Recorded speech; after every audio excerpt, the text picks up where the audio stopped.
విడ్డూరం అండి. కొంతమంది సేవకులు ఉంటారు కదా, ఉన్నవారిలో సేవ చేస్తున్నారు అనుకోండి, వరసైన వాళ్ళు ఉంటారు కదా, చర్చికి వచ్చే వాళ్ళు మరదలు ఉంటారుగా, వాళ్ళతో ఎటకారంగా మాట్లాడుతూ ఉంటారు, సరసోక్తులు ఆడుతూ ఉంటారు. నేను అంటాను, అసలు ఇవి మనకు తగదు. మనం ఏక ఆలోచన కలిగి బ్రతకాలి, ఏక అభిప్రాయం కలిగి బ్రతకాలి. ఈ ఏక ఆలోచన, ఏక అభిప్రాయం రావాలంటే పరిశుద్ధాత్మ నీకు బోధించాలి. అలా బోధించబడ్డావా సర్వసత్యంలోకి వస్తావు. అప్పుడు తప్పుగా కనబడుద్ది, పొరపాటు కనబడుద్ది. ఈరోజు ఏం బోధ చేయాల్సి వస్తుంది తెలుసా? తల్లిని తల్లిగానే చూడు. ఎలా చూడట? తల్లిని తల్లిగానే పలకరించు. ఎలా పలకరిస్తున్నావు? అసలు నీ నోటికి ఏమవుతుంది? అసలు తల్లితో మాట్లాడే మాటలేనా? చెల్లితో మాట్లాడే మాటలేనా? భార్యతో మాట్లాడే మాటలేనా? ఏం మాట్లాడుతున్నావు? అసలు నువ్వు మాట్లాడే పదానికి ఉన్న ఆ లాంగ్వేజ్లో ఉన్న అర్థం నీకు అర్థమైతే నువ్వు మాట్లాడగలవా? కూతురుతో మాట్లాడే మాటలేనా? కొడుకుతో మాట్లాడే మాటలేనా? నువ్వు మాట్లాడే ఆ బూతులు కోడ్ లాంగ్వేజ్ ని ఒక్కసారి కూర్చొని ఆలోచన చేయి. నీ కొడుకుతో ఏం మాట్లాడావు? నీ కూతురుతో ఏం మాట్లాడావు? నీ భార్యతో ఏం మాట్లాడావు? నీ తల్లితో ఏం మాట్లాడావు? కొంతమంది అంటారు, అయ్యా నోటికి పట్టనని మాటలు మాట్లాడుతున్నాడు అయ్యా వీడు. నేను అంటాను, పరిశుద్ధాత్మ చేత నువ్వు బోధించబడాలి. బయట ఉన్నోడి జ్ఞానం లేదు, మందిరంలో చేర్చబడుకొని బయట ఉన్నోడి జ్ఞానం లేదు. విచక్షణ రహితంగా వాళ్ళు మాట్లాడతారు. మనం సంఘంలో చేర్చబడ్డాం, దేవుని పిల్లలం, దేవుని వాక్యం ఉన్నాం, దేవుని ఆలోచన మనకు అర్థమవ్వాలి. చూడండి, ఎఫీసీ పత్రిక 5వ అధ్యాయం 3-4 చూడండి ఒకసారి. అందరు చూడండి, బైబిల్ ఉందా లేదు చూడండి ఒకసారి.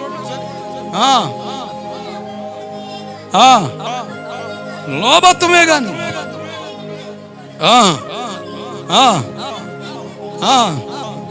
కృతజ్ఞత వచ్చినవే గాని బూతులైనను, పోకిరి మాటలైనను, సరసోక్తులైనను ఉచ్చరించకూడదు. ఈ మాట చేత మనం కట్టబడుదుముగాక.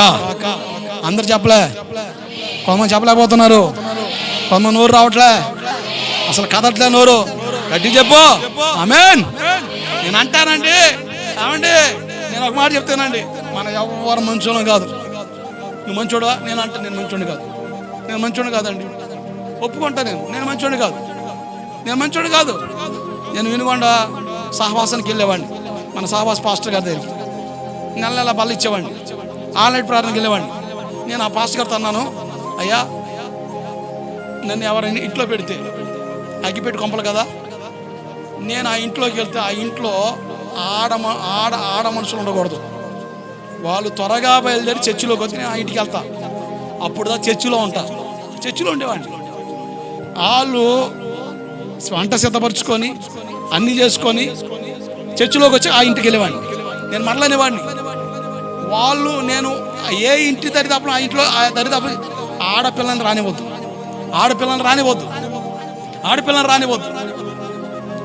అయ్యా మా ఏళ్ళు అటువంటి వ్యవహారాలు ఏమి లేవయ్యా, మా వాళ్ళు అంత మంచోళ్ళని. నేను మంచోడు కదన్నా. ఏం చెప్పాలి మరి? నేను మంచోడు కాదు సార్, నేను మంచోడు కాదు. సరే మీరు మంచోళ్ళే, నేను మంచోడు కాదు. నేను అంటాను, జ్ఞానం కలిగి నడవాలి.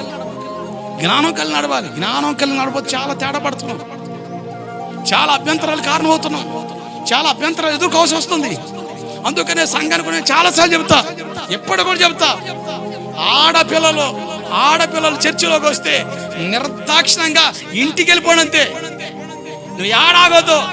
చర్చికని బయలుదేరావా, డైరెక్ట్ చర్చికి రా అంతే. వాక్యం వినేటప్పుడు దిక్కులు చూడక సేవకుని చూడు, బలిపీఠం వైపు చూడు, వాక్యం చూడు. పరిస్థితులు బాగలేవు. ఇదంతా ఎవరు బోధించాలి? పరిశుద్ధాత్ముడు నీతో ఉంటే బోధన అందుద్ది. ఆయనకి బోధిస్తాడు, గ్రహింపులోకి వస్తావు, గమనానికి వస్తావు. ఏమండి, ఎంత జాగ్రత్తగా బ్రతికినా, ఎంత జాగ్రత్తగా ఉన్నా కోడిగుడ్డికి ఏకల్లాగే రకాలు రివ్యూ రైటర్లు చాలా మంది బయట ఉన్నారు. మరి ఎంత జాగ్రత్త బ్రతకాలి మరి? అందుకనే శత్రు విరోధి నేరం మోపడానికి వీలు లేనంతగా మనం జాగ్రత్త పడమనే కదా చెప్తుంది బైబిల్. విరోధికి అవకాశం ఇవ్వకూడదు, వాడికి ఛాన్స్ ఇవ్వకూడదు. వాడు మాట్లాడినా వాడి మాటలకి ఆధారం దొరకకూడదు అంతే. ఈ జ్ఞానం పరిశుద్ధాత్ముడు మనకి ఇస్తాడంతే. దేవుడికి స్తోత్రం కలుగునుగాక. నిజమండి, నేను ఆ సేవలో చాలా ప్రాంతాలు, నేను యవన ప్రాంత సేవకు వచ్చా. మా తల్లిదండ్రులు ఎవరు నాకు తోడు లేరు. నేను సేవను ఏడబెడతాడు ఉండేవాడిని. పరిస్థితి అసలు ఎన్ని నిందలు అంటే ఓ భయంకర నిందలు. ఒక ఆయన అయితే గట్టగా నాకు వార్నింగ్ ఇచ్చాడు, ఈ ఊరు వదిలి వెళ్ళిపోండి పాస్టర్ గారు, 10 మంది కలిసి మన కొట్టక వెళ్ళిపోండి అన్నాడు. నేనన్నా, నన్ను పిలుచుకున్నోడే నా కొరకు తన్నులు తిన్నాడు, దెబ్బలు తిన్నాడు సిలువలో. నేను వీడి కొరకు ఆలోచించి నేను వెనకెళ్ళను. నా వైపు పొరపాటు ఉంటే చిన్నోడు చెప్పినా నిలబడతా, నాలో పొరపాటు ఉంటే పిల్లోడు చెప్పినంట. పొరపాటు లేదనుకోండి, దేనికి నేను భయపడను, నేను వచ్చిన సేవకి. విశ్వాసులు బాప్తిసం తీసుకున్నారు, నెల రమ్మన్నారు. ఆ పాస్టర్ గారిని అడిగాం, ఆయన కూడా రమ్మన్నాడు. ఆయన ప్రాముఖ్యతనే వస్తుంది ఇక్కడికి. నేను సింగిల్ పైసా కానుకూరు తీసుకోవట్లేదు. నేను స్వచ్ఛంగా వచ్చి దేవుని వాక్యం చెప్పి వెళ్తున్నాను. ఆ తర్వాత వారం ఆ వ్యక్తి ఏం క్రియేట్ చేశాడు అంటే, ఆయన పాస్టర్ గారు వాక్యం చెబుతూ వాళ్ళ అమ్మాయి కనుగొట్టాడని. అసలు అది హాట్ టాపిక్ అయిపోయింది ఆడ. అసలు నన్ను తర్వాత వచ్చిన తర్వాత అడుగుతున్న పాస్టర్ గారు తెలియదని. ఓరు నాయన, నేను అన్ని కుటుంబం బయటకు వచ్చాను. అసలు నేను సేవ చేయడం మా నాన్నకి ఇష్టం లేదు, మా ఇంటి వాళ్ళకి ఎవరికి ఇష్టం లేదు. అసలు సేవకు వచ్చి ఈ పనులు చేసిన అవసరమే నాకు లేదు. ఒకవేళ ఆ పనులే చేయాలనుకుంటే అసలు దీంతో నాకు సంబంధం అవసరం లేదు, ప్రశాంతంగా అట్టే బ్రతుకుతాను, నేను అవసరమే లేదు. అదే ముఖ్యం అనుకుంటే ఇక్కడ దాకా నేను అవసరం లే. నేను పుట్టిన ఊర్లో పిల్లలు లేక, ఆడపిల్లలు లేక, నేనున్న ప్రాంతంలో ఆడపిల్లలు లేక, సకలం లేక, లేకపోతే సేవలోకి వచ్చి చర్చిలోకి వచ్చి వాళ్ళు బాగుంటారనా? ఏం లేదుగా. నా వైపు పొరపాటు కనబడితే అక్కడ అంతమంది ఉన్నారు కదా, ఒక్కరిని చెప్పనండి నేను అలా చేశానని చెప్తే నేను ఒప్పుకుంటున్నారు. ఎవరు చెప్పారో దాని రికార్డ్స్ బయటకు వచ్చిన అర్థమైంది, ఓ ఇది కావాలని గావించిందని. నేను ఎందుకు మాట చెబుతున్నానంటే జాగ్రత్తగా ఉంటేనే. అందుకని ఈ ఊరికి వచ్చినప్పుడు ప్రార్థన చేసే, ప్రభా ఏం చేయమంటావు, అసలు వీడితో తలకే పడి చచ్చిపోతాను, ఇసుకొచ్చేస్తుందని. అప్పుడు ప్రభు నాతో అన్నాడు, ఆడపిల్లని కిలోమీటర్ లెక్క పెట్టమని. అందుకని అంత జాగ్రత్తగా. అంటే మీరు చెడ్డోళ్ళనో, మీకేవో అంటు రోగాలు ఉన్నాయో, మీకు ఆడిపోతే నాకేదో రోగం వస్తుందని కాదు. నేను జ్ఞానంతో నడవడం ద్వారా సేవ పాడు కాదు. దేవుడికి స్తోత్రం కలుగునగాక. దానికి ఇది ఆనవాలు. ఈరోజు లేకపోతే ఈ సేవను ఎప్పుడో తొంగలో దొక్కేవాళ్ళు. ఎప్పుడు కూడా 100 కళ్ళు మెగా పిక్సెల్ కెమెరాస్ నా మీద ఉన్నాయి. నేను చెప్పగలను ఒకటే, చచ్చేదాకా మెగా పిక్సెల్ కెమెరాస్ నా మీద ఉంటాయి. కానీ నేను వాళ్ళకి భయపడి కాదు, నేను దేవునికి భయపడి బ్రతకడం వల్ల వాళ్ళకి ఆనవాళ్ళు చెక్కవు. దేవుడికి స్తోత్రం కలుగునగాక. హల్లెలూయా. ఇది జ్ఞానంతో నడు. ఈ జ్ఞానం పరిశుద్ధాత్ముడు ఇస్తాడు. ఆయనతో సహవాసం చేయి. నీ వ్యక్తిత్వాన్ని పాడు చేసుకోవద్దు, నీ వ్యక్తిత్వాన్ని చెరుపుకోవద్దని చెప్తున్నాను నేను. పరిశుద్ధాత్ముడు నీకు బోధిస్తాడు, పరిశుద్ధాత్ముడు నిన్ను సర్వ సత్యంలో నడిపిస్తాడు.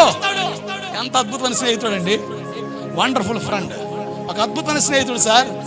కానీ ఈయనతో సహవాసం చేయండి నేను. అందుకే నేను గొప్పతనం పరిచయం చేస్తున్నా. ప్రభువే చెబుతున్నాడు, ఆయన బోధిస్తాడు, సర్వ సత్యం నడిపిస్తాడని. సర్వ సత్యంలోకి మనం రావాలి. జ్ఞానం కలిగి నడుద్దాం, జ్ఞానం కలిగి నిలబడదాం. ఈ జ్ఞానం మనకి ఎలా వస్తుంది? పరిశుద్ధాత్ముడు మనకిచ్చే ఆ బోధన శైలి, పరిశుద్ధాత్ముడు మనతో మాట్లాడే విధానం. సేవకుడి ద్వారా దేవుడు మాట్లాడతాడు, పరిస్థితుల ద్వారా దేవుడు మాట్లాడతాడు. ఏ విధము చేతనే పరిశుద్ధాత్ముడితో మాట్లాడుతున్నాడా దాన్ని గ్రహించు, గమనించు, అప్పగించుకో, నడువు. నీ జీవితం నిందారహితంగా దేవుడు నిలపగలడు. ఆమేన్.